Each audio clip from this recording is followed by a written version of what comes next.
Assalamualaikum warahmatullahi wabarakatuh.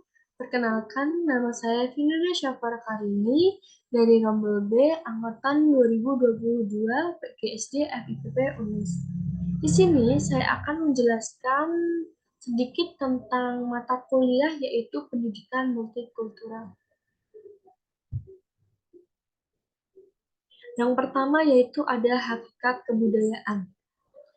Apa apa sih hakikat kebudayaan itu? Kebudayaan menurut Eddie Taylor, yaitu kebudayaan adalah kompleks yang mencakup pengetahuan, kepercayaan, kesenian, moral, hukum, adat istiadat, dan lain kemampuan-kemampuan serta kebiasaan-kebiasaan yang didapatkan oleh manusia sebagai anggota masyarakat.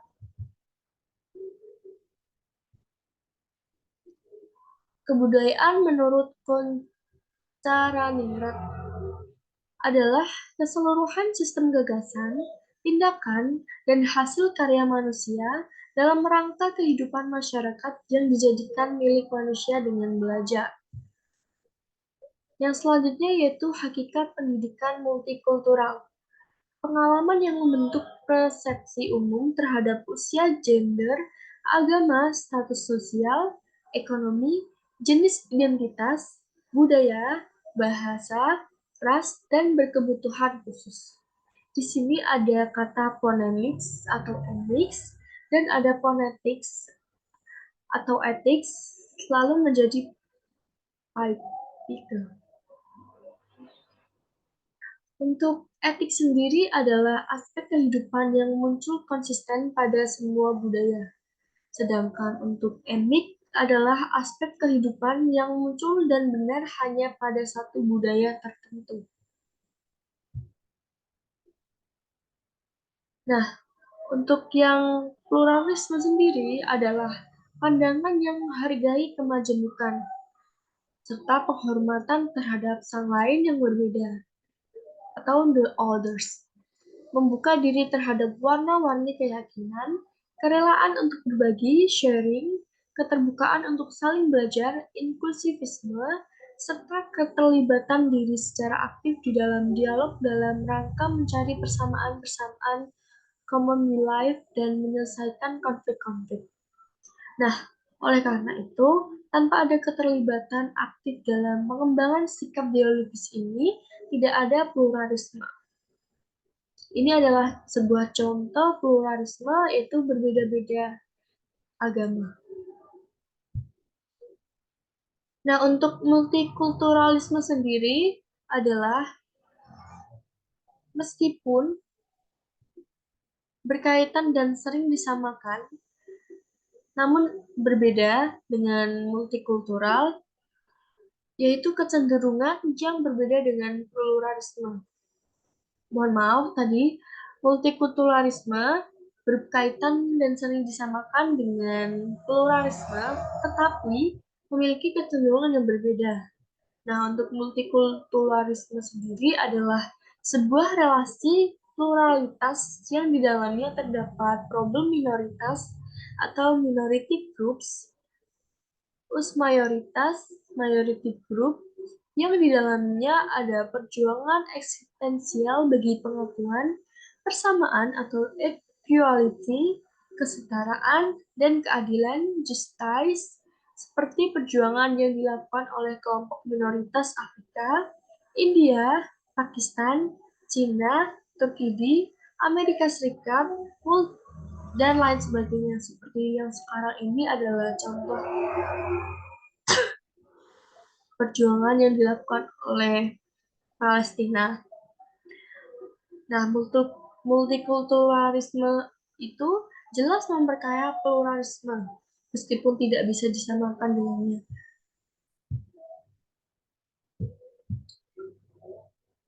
Nah, untuk selanjutnya adalah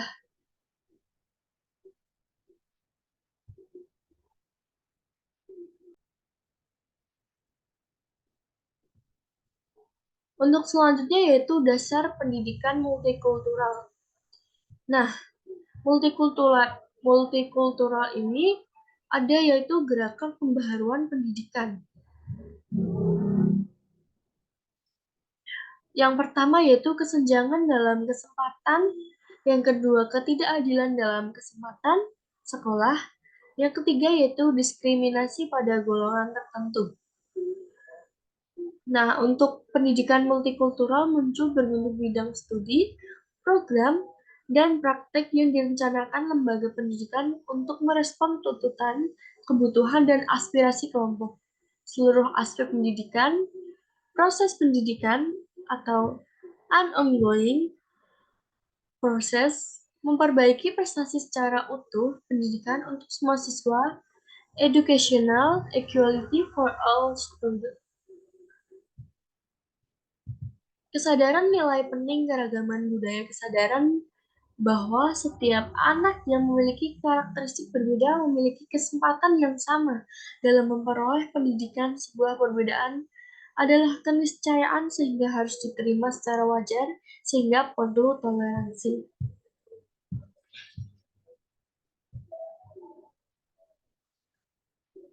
Dasar pembah Yang selanjutnya itu dasar pemahaman pendidikan multikultural. Yang pertama yaitu kesempatan yang sama bagi setiap siswa untuk mewujudkan potensi sepenuhnya. Yang kedua, penyiapan pelajar untuk berpartisipasi penuh dalam masyarakat antar budaya. Yang ketiga, penyiapan pengajar agar memudahkan belajar bagi siswa tanpa memperhatikan perbedaan dan persamaan budaya. Yang keempat, partisipasi aktif sekolah dalam menghilangkan penindasan dalam segala bentuk. Yang kelima, pendidikan harus berpusat pada siswa dengan mendengarkan aspirasi dan pengalaman siswa.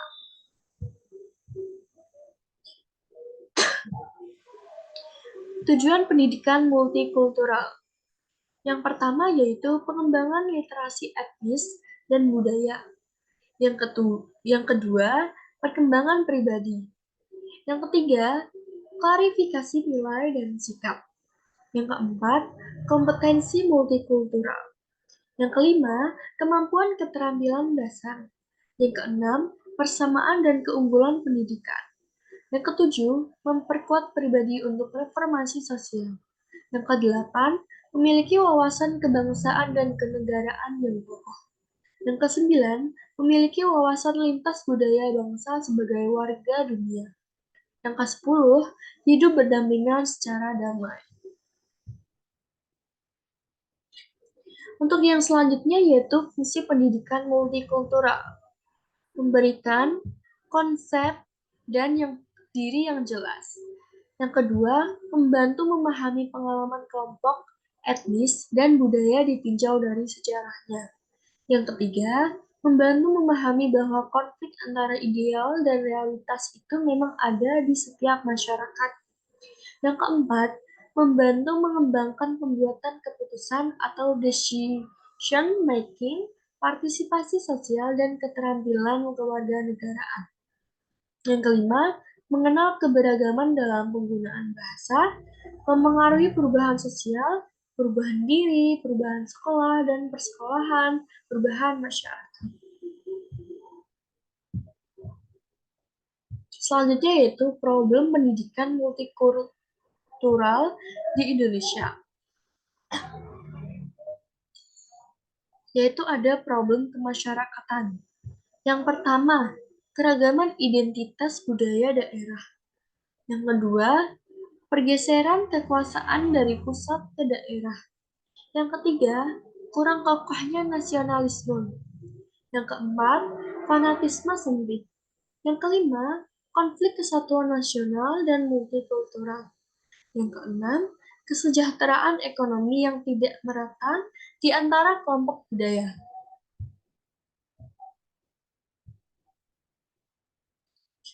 Yang selanjutnya yaitu pelaksanaan pendidikan multikultural memiliki prinsip-prinsip.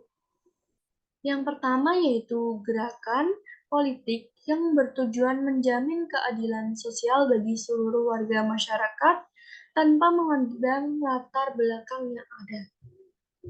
Yang kedua yaitu mengandung dua dimensi, antara lain yaitu pembelajaran atau kelas dan kelembagaan atau sekolah. Tanpa adanya dua dimensi tersebut, maka prinsip-prinsip pendidikan multikultural tidak terpenuhi. Nah, untuk yang ketiga yaitu dicapai lewat analisis kritis atas sistem kekuasaan dan privilege. Yang keempat, tujuannya adalah menyediakan bagi setiap siswa jaminan memperoleh kesempatan guna mencapai prestasi maksimal sesuai dengan kemampuan yang dimiliki. Nah, di sini prinsip-prinsip pendidikan multikultural adalah untuk memberikan pelatihan kepada siswa agar siswa tersebut mendapatkan pembelajaran guna mencapai prestasi maksimal dan sesuai dengan kemampuan yang dimiliki oleh siswa tersebut. Untuk yang kelima yaitu pendidikan yang baik bagi seluruh siswa tanpa memandang latar belakangnya. Nah, untuk ini tidak membeda-bedakan latar belakang siswa termasuk ras, agama, suku, maupun ekonominya. Untuk yang selanjutnya yaitu bangunan paradigma pendidikan multikultural. Yang pertama yaitu kesetaraan pendidikan bagi seluruh warga masyarakat. Yang kedua, bukan sekedar perubahan kurikulum atau perubahan metode pembelajaran. Yang ketiga, mentransformasi kesadaran yang memberikan arah kemana transformasi praktik pendidikan harus menuju. Yang keempat, pengalaman menunjukkan bahwa upaya mempersempit kesenjangan pendidikan salah arah yang justru menciptakan ketimpangan semakin membesar. Yang kelima, tujuannya yaitu membangun jembatan antara kurikulum dan karakter guru, pedagogi, iklim, kelas, dan kultur sekolah guna membangun visi sekolah yang menjunjung kesetaraan. Untuk yang selanjutnya yaitu menurut Banks, yaitu mengungkapkan bahwa pendidikan multikultural dikonsepsikan atas 5 dimensi.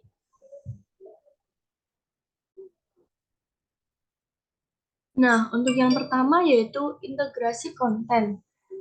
Pemaduan konten menangani sejauh mana guru menggunakan contoh dan konten dari beragam budaya dan kelompok untuk menggambarkan konsep, prinsip, generalisasi, serta teori utama dalam bidang mata pelajaran atau disiplin mereka. Yang kedua yaitu proses penyusunan pengetahuan berdasarkan pada konsep tertentu. Yang ketiga yaitu mengurangi prasangka. Di sini guru berkewajiban untuk mengurangi prasangka terhadap suatu ras tertentu atau golongan tertentu. Yang keempat yaitu budaya dan struktur sekolah yang memberdayakan. Nah, di sini seperti dalam Bhinneka Tunggal Ika yaitu kita tetap satu walaupun budaya itu berbeda-beda. Nah, di mana sekolah juga memberdayakan budaya tersebut dan tidak mengesampingkan atau mendiskriminasi suatu budaya yang ada. Dan yang kelima yaitu pedagogi kesetaraan. Nah, di sini manusia itu setara. Nah, untuk dalam pendidikan multikultural juga tidak ada batasan, tidak ada pangkat atau golongan yang membeda-bedakan manusia antara manusia satu dengan yang lainnya.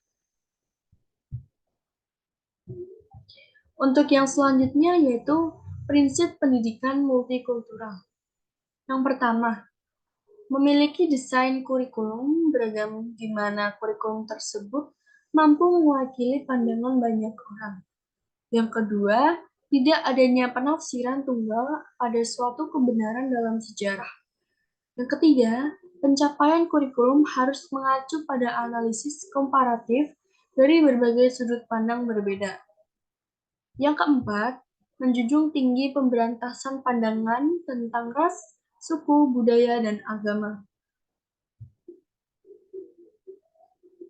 Terima kasih. Untuk itu, saya pamit undur diri.